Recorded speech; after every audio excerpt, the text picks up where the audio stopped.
Hello, everybody. This is Women's Empowered Podcast, and this is my guest, Hot MS.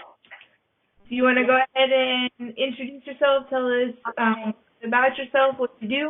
Yes, absolutely. So, if you are an Instagram follower, I am a Hot MS, also a hot mess. So true. Brittany Quiroz, my name. I am a MS warrior, a singer-songwriter, voice teacher, and disability advocate. Wonderful. Tell us where they can find you. You mentioned Instagram. I know you got a website too. Yeah, so you can go to www.ahotms.com. I'm also on Facebook, ahotms, and then Instagram, ahotms. Perfect. Let's get into the singing songwriting. So you're a voice teacher? Yes, so I've been teaching voice pretty much every genre from classical to country to rock to blues. I've been teaching for a little over 12 years now. Nice. Yeah, it's a lot of fun. I teach all ages. So I think my youngest student's almost 7 and my oldest is somewhere in their 60s. Oh, it's so fun. There's a big range of opportunity. Yeah. So what's your favorite kind of music? Do you ever... gosh, to teach or to perform? Let's start with to teach. We'll do teach first. I also came from a musical theater background, way before the tattoos and body art. I was a thespian in Boston and New York, and I absolutely love teaching musical theater, really getting to the heart of the song, breakdown of character analysis. It's a lot more in depth than a pop vocal or something more mainstream, because you get to just kind of dive in, and there's a whole gamut of levels for Broadway musical theater. But to perform, I love. I'm a sucker for ballads. Like if it's an emotional power ballad, I'm like, yes, that's what I want. All right. How about just to listen to? Like, do you have certain music you listen to like work or clean? I'm all over the place as far as music that I like to listen to.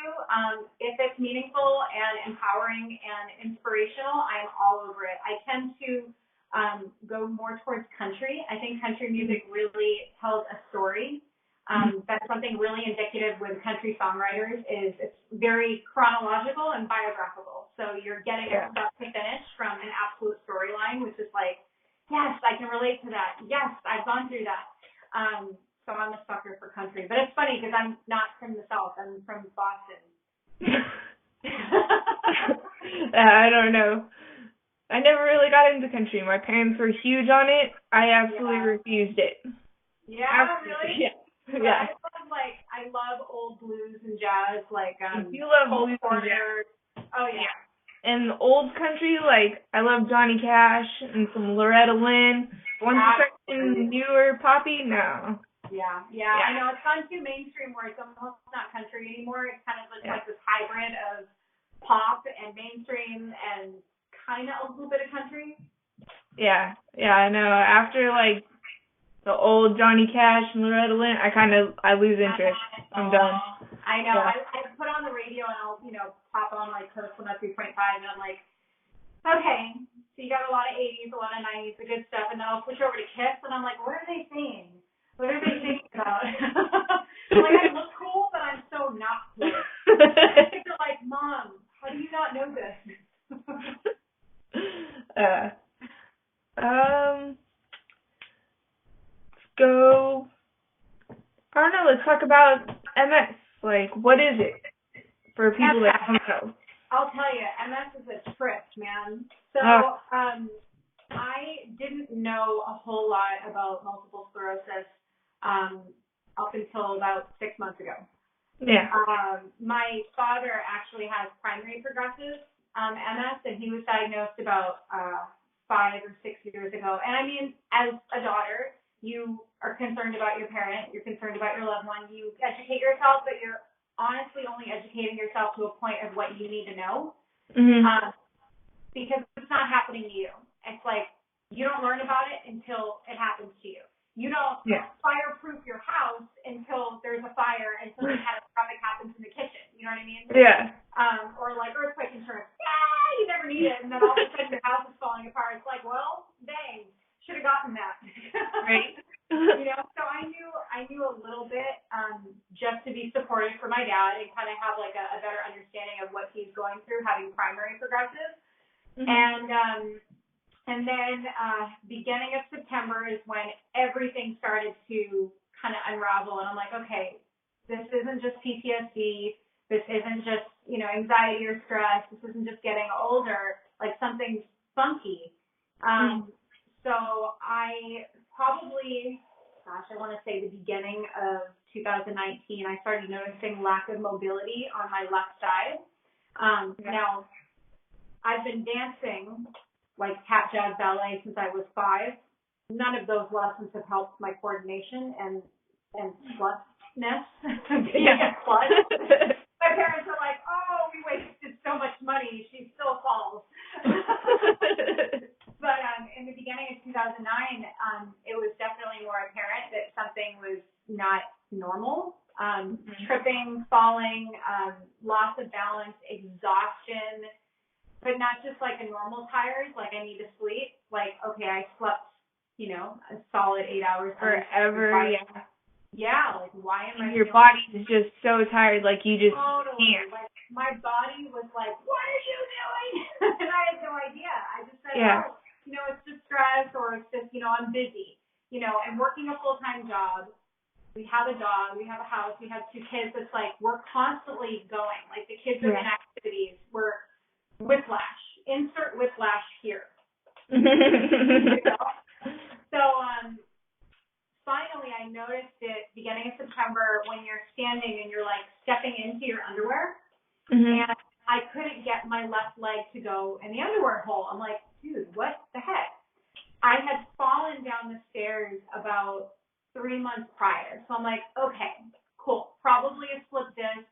I definitely disconnected something in like a wrong way. Totally hit, you know, my tailbone hard, went down, no handrails, anything, and just flew. Yeah. So I'm like, oh, okay, this will be easy. Go to my doctor, and he's, you know, doing all the in-office tests and everything, and you know, checking me out. And he's like, I want to send you to a neurologist. And I'm like, dude, I fell down the stairs. Like, why do I need a neurologist? Like, that's easy. You know, I fell down the stairs. It's like sciatic. It throws something off and you know, lose mobility. But no, it's more than that. I want you to see a neurologist. I'm like, okay, fine. So I go. Again, neurologist with Kaiser does all the in-office, you know, exams and pokey things. And can you feel this? Can you feel that? And, you know, the thing with the knee and everything. Right. And reflexes. And my left side was like, you know, she'll do the little reflex thing on the right side. Point, totally fine. Left was like, it was crazy. So at the end of the visit, she asked me, she goes, do you have do you know anything about multiple sclerosis? And I'm like, yeah. She's like, does anybody in your family have it? And I said, reluctantly, with apprehension, my father has primary progressive. Go on. Yeah. And she's like, okay, well, I want to set up MRIs and, you know, some scans and everything. We'll do blood work. But from what I'm seeing, I have a feeling that may be it. And I'm like, okay, well, whatever. Again, I fell down the stairs 3 months prior. It's nothing. Right. So lo and behold, I, you know, guessed her to death and said, okay, fine, let's do the MRIs and everything. And sure enough, or sure as I was diagnosed. So they found lesions all the way up my spine, and then a few on my brain. Not basically, I have more on my spine than I do on my brain, but there is one that's like 19 millimeters long on my spine. I named him Fred. I figured he needed a name. Yeah. So why not? That's his name. Yeah, but it was crazy. I was actually at work when the neurology department called me and put my neurologist on the phone. And she told me I'm at my desk, I get the call, I'm like, okay, well, I might as well step in the hallway and answer it. She tells me on the phone. Oh. And then she immediately goes into, okay, well, don't panic. For real? Right. You have MS. Don't panic. Right. So obviously, I'm East Coast Italian and a Scorpio. Panic. Started to panic. Then she said, okay, well, we need you to go to the Mission Viejo office right away. They're waiting for you to start steroids. I'm like, I'm at work, bro. Like, how am I supposed to, leave my job? So she's like, well, you need to talk. I'll talk to your boss. You need to go right now. Like, it was like 911, go now. So it was crazy. Like, I really didn't have time to process anything that week. I kind of was just walking through in like a zombie-esque state of shock. Like, okay, didn't know anything about MS. Now I'm being told that I have it. I still know nothing about it. Now, drop what you're doing at work. Go get steroids. Sit there. Okay, can you tell me what's going on? No, I'm just a nurse giving you steroids. I'm like, okay. Right. Like, what do you do with that? Scary. Yeah, like, what do you do with that? It was like, I literally feel like I lost a week and a half, 2 weeks of my life that I can't remember. Like, when you go through something that traumatic, like, it's true. You just go fight or flight. Yeah. You mentally block it off, because if you start to think about it, you're gonna lose it. Yeah. That's so crazy. That is absolutely crazy. What else other than the steroids do you do for your MS? Like, so there's multiple treatments. They're coming up with new methods all the time. Like, if you follow Multiple Sclerosis Foundation and National Society for MS, there's tons of resourceful information. Myself, I'm taking Rituxan, which is a every 6 month infusion. So every 6 months, I get to sit down in this awesome reclining chair. I bring my laptop. I'll blog. I sit there and get juiced. I have people bring me juice. I'm like, I want a smoothie. So there's different medications. I know some people take, I think it's called Tysabri. I cannot remember. I believe that's it. It's like a daily shot that you give yourself. As messed up as it may sound, being covered in tattoos, I'm terrified of needles. It's not this. It's totally different. People are like, absolutely different. It's totally different. Like, it's surfacial. We're not like going in. So I could not have opted for that version of treatment at all. So my father is on Ocrevus, which is another every 6 month treatment. So yeah, I'm like, okay, well, Kaiser unfortunately doesn't offer Ocrevus. Again, MS is a snowflake disease. Not every person no two people have the same symptoms. Right. Everybody reacts different. Everybody reacts different to medication as well. So it's like, you kind of got trial and error. So I started mine in October. How's it? Is it working? Like, I have not. How do you feel? No, I in all honesty, I still have flare-ups, and I know it will trigger them. Stress, exhaustion. Yeah. Being around, basically have no immune system, so it's like, okay, bubble girl. Right. And it's hard, it's super hard working in an office where you have, it's like a petri dish. Like, there's no ventilation, there's no windows, because people would jump on if they hate their job. Yeah. Oh, I know. So, it's crazy, but I did notice the first 2 to 3 days after Rituxan. So how they do it is they break it down that you got a main dose. You get your first dose. So they give it to you in halves first. And then after they see how you react to the halves, then they'll give you the full one. So during the first half, itchy throat, hives, sweaty. So they're loading you up with Benadryl and Tylenol, and you're like, okay, I'm basically like a pharmacy. Right. And then after they did the full 1,000 milligram of Rituxan, I think it was like 2 to 4 days where I just felt like a train wreck. Mm-hmm. Totally weak, no energy, cognitive confusion. Yeah. I mean, I'm that person anyways that if the radio's going, if someone's talking on the phone and the dog's barking, and you ask me my name, I'll pause and try to figure it out because it's too much. So cognitive function is definitely something in there where it's like, okay, I know how to do this. I know what I'm doing. How?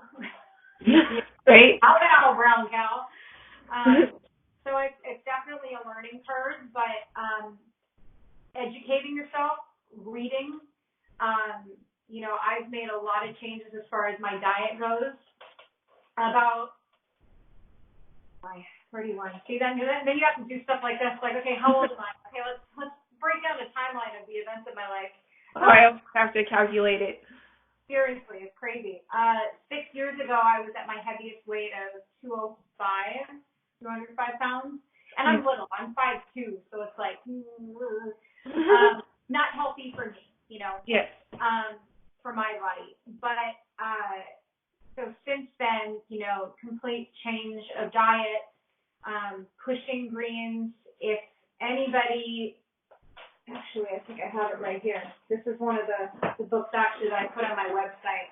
Dr. Terry Wahls, The Wahls Protocol. Uh-huh. Oh my gosh, this is such a good book. It basically it promotes a paleo kind of, but again, everything's modified. You can kind of design it to fit your needs. But long story short, anti-inflammatory. Very nice. Anti-inflammatory is super, super beneficial to anybody with a chronic illness, fibromyalgia, Crohn's disease, Migraine. Arthritic. Yeah, absolutely. Yep. Diabetes, arthritic issues, MS. So, it's do I have a cookie? Totally. Will I have a cookie? Yeah. Right. But find the one that's a little healthier, it doesn't have to be like a Chips Ahoy kind of thing. Right. It's organic. So are you an organic? I am trying. I know it's very, it's a financial dedication to be strictly organic, unfortunately. It still baffles me that we can drive through McDonald's and get a burger for 99 cents, but a salad's $6. It's like, okay, well, that's why I think America struggles with weight issues and obesity, especially in younger generations. It's like, dude, it's less money to process salad than it is to process like something that moves. Yeah. So I try, but I think it's all about balance, because again, when you find out something that's so life altering, people tend to want to go completely gung ho. They want to go gung ho on, okay, I'm going to work out. I'm going to get this. I'm going to get the weights. I'm going to get the cute outfit. I'm going to get the yoga mat. And then they sit there and they freeze and they do nothing, because they get so gung ho about it that they lose the purpose and they lose the want. Or it triggers too. Like it can trigger. Like I know with my migraines, like I have to take it easy. Some days I can work out. Some days I can't. Right. And even the foods I eat. Some days I can eat things. Some days I can't eat things because it'll absolutely trigger. Absolutely. It's all about listening to your body. That is like the biggest thing that I stress to people is listen to your body. Now, not just in a physical way, but if you're in a stressful situation, if somebody is, bringing havoc into your life, it's like set boundaries. There's nothing wrong with boundaries. There's nothing wrong with balance. And setting those guidelines, because you're an advocate for your own body. You know what's going to set it off. It's like what may stress you out is like, oh, you'll blow it off in a couple hours. Somebody like me or somebody else emotional or this empathic, that's going to stay with them throughout the whole entire day. Or longer. Yeah, exactly. I know. It's like a domino effect of just negative crap. That's so hard to get out of that space. And so hard to unpack that sometimes and like leave it behind, and like some people can't do that. Some people hold on to it.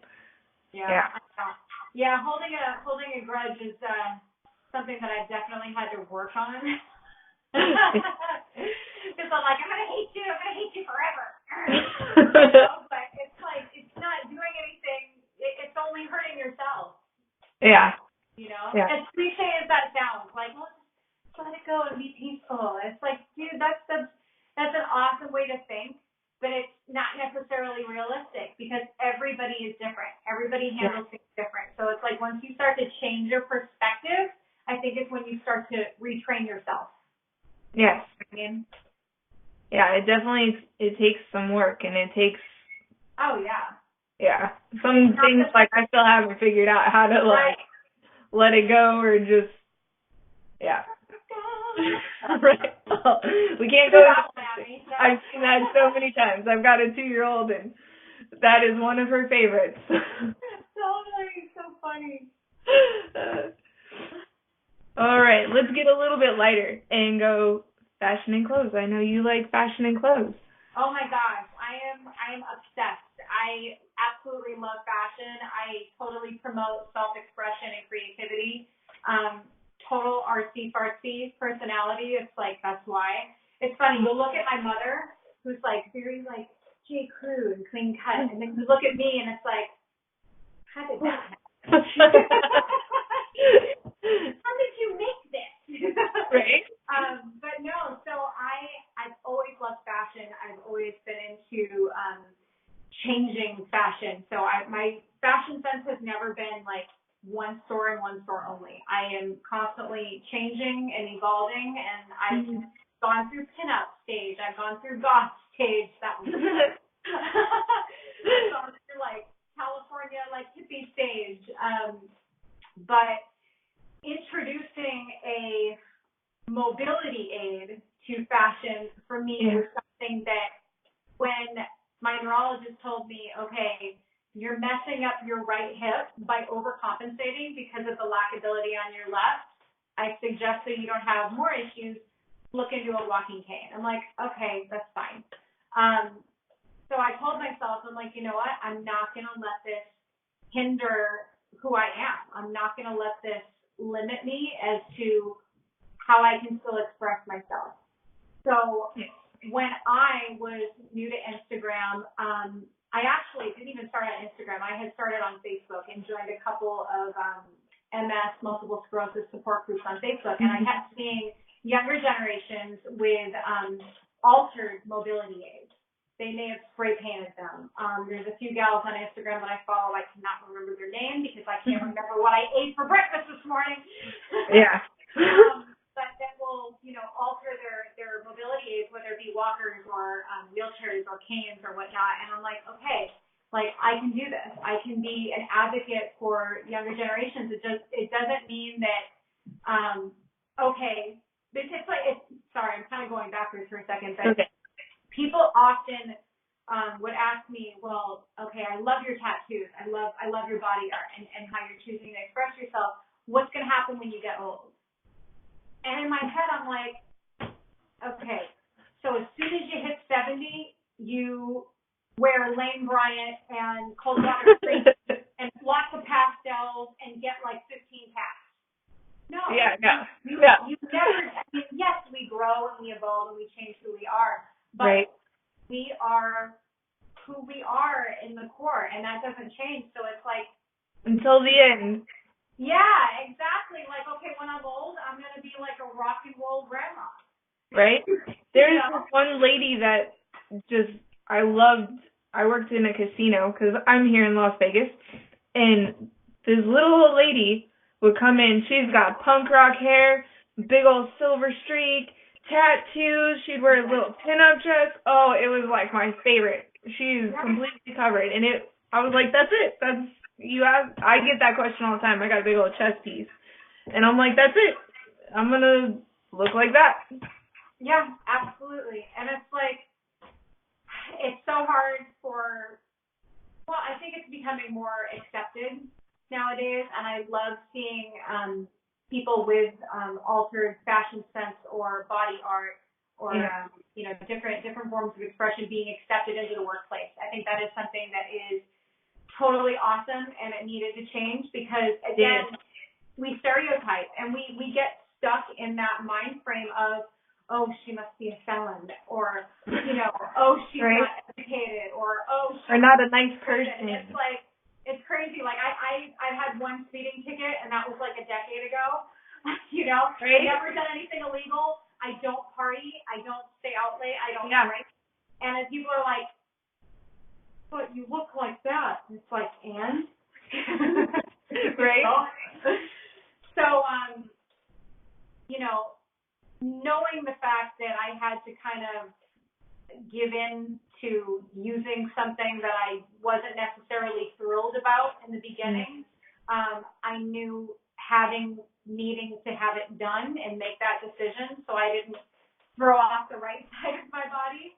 That I was going to, keep it within the guidelines that are appropriate for me and how I choose to express myself. And I wasn't, I spent days like, okay, fashionable canes, cool looking walking canes, leather walking canes. And I'm like, there's barely any sites out there. And every single website that I went to, and I'm pretense, like I gotta like pretense.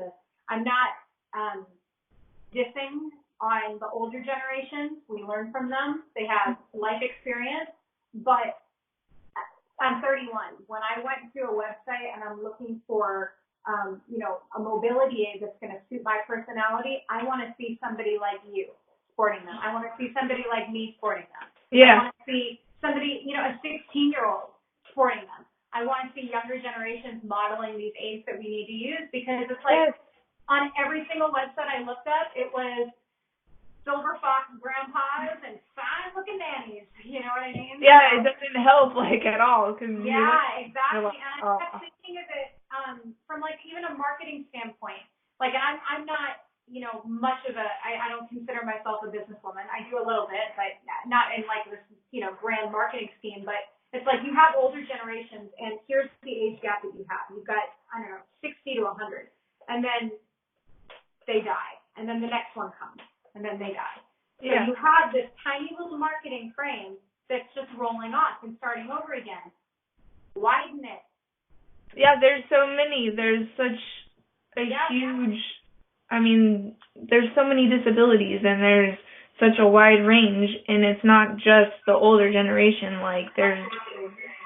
There's so much more. It's fortunate because I think that a lot of people nowadays, it's like they see younger generations or anybody, kids even with disabilities, and it's like, well, what's wrong with them? What's wrong with them? It's like automatically this negative thing of, oh my gosh, I'm so poor them. Oh my gosh, that must be so hard for them.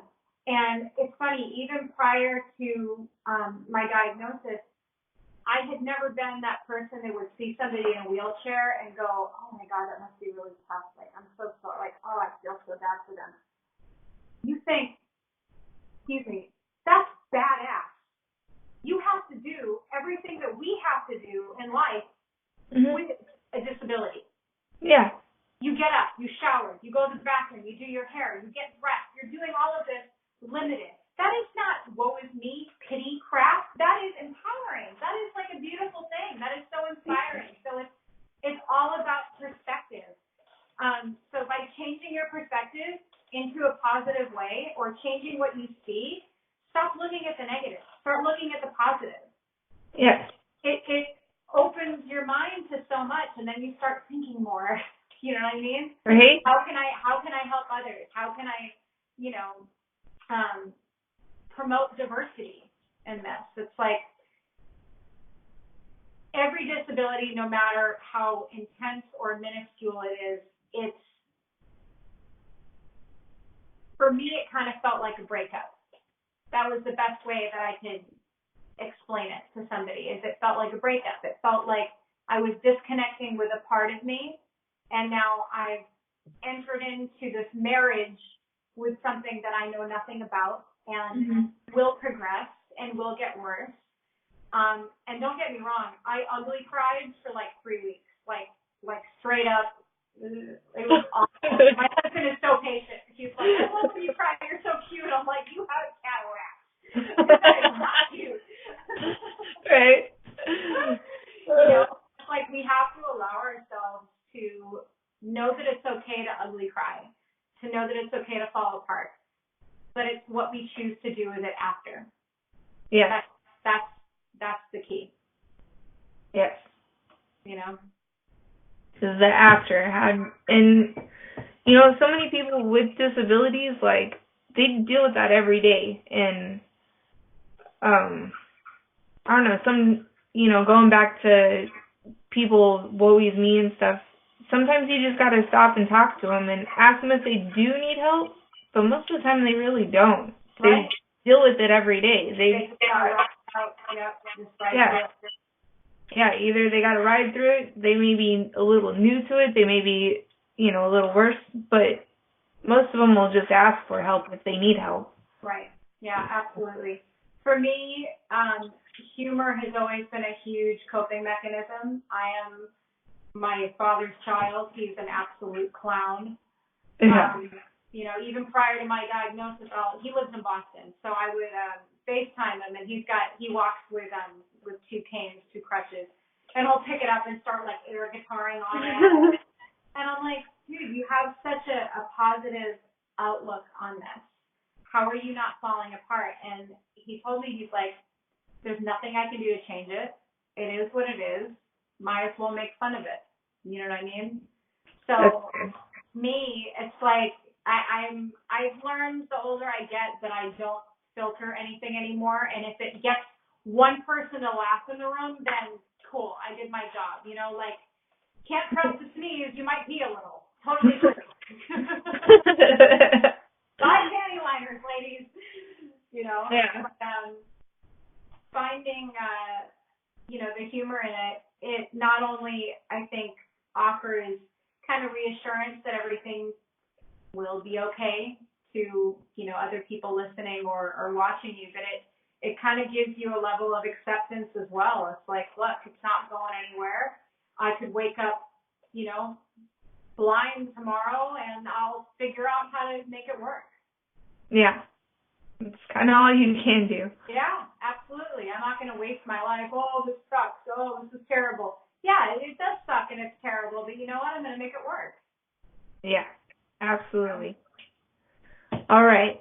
So for my last question, because we've gone actually a really long time, which I'm so excited. This was a good one. A quote, an ending quote, something that like helps you in a hard time that you say to yourself that helps you get up. Motivational quote. Well, after the diagnosis, I saw myself being really open and honest with people.